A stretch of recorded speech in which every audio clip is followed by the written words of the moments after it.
Welcome back. We've been talking all morning about last night, Governor Whitmer giving her fourth State of the State address in Lansing. She recapped how the state is doing, laid out some objectives for the year ahead. Today, we speak live now with former U.S. Attorney Pat Miles. He joins us this morning to talk about that speech. Good morning.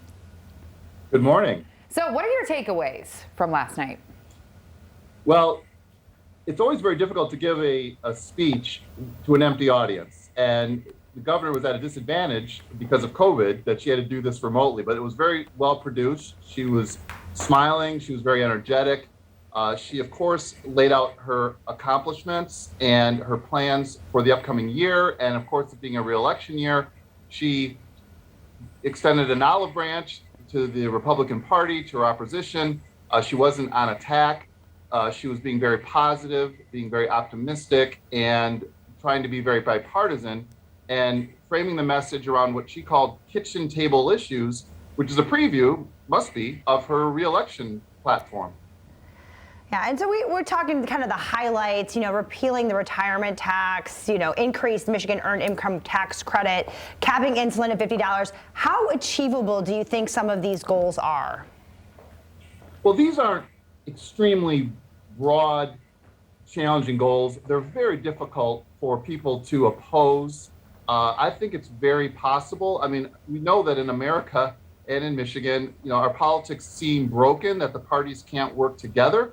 But the governor's proposals are making it very difficult for her opposition, her opponents, to reject because they are popular. A tax cut for seniors, earned income tax credit for working families, lowering costs on insulin, and the electric vehicle rebate, that might be a little more challenging because it doesn't really affect that many people. But these are not really long ball type of initiatives. They're very, like she said, kitchen table issues and hard to reject. Now, is it going to be popular with a wide swath of the electorate come the fall? Are they going to feel an effect from these things?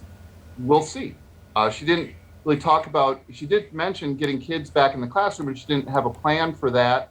That's something I know that the Republicans are criticizing. She didn't talk about gun violence in classrooms and schools and safe schools with a specific proposal.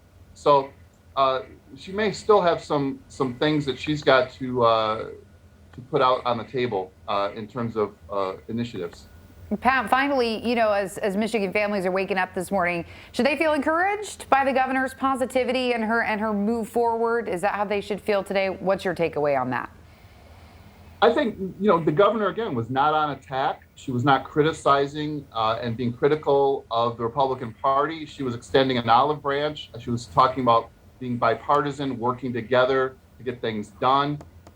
That's a bipartisan tone. I think it's something that the electorate should respond well to, but we live in very, very extremely partisan and polarized times. And so will she need to energize her base for voter turnout during these midterm elections? Probably. And will these proposals energize her base? Yet to be seen. That's some great insight, Pat. Thank you so much for your time this morning. We really appreciate it. Thank you. Have a great day. You too.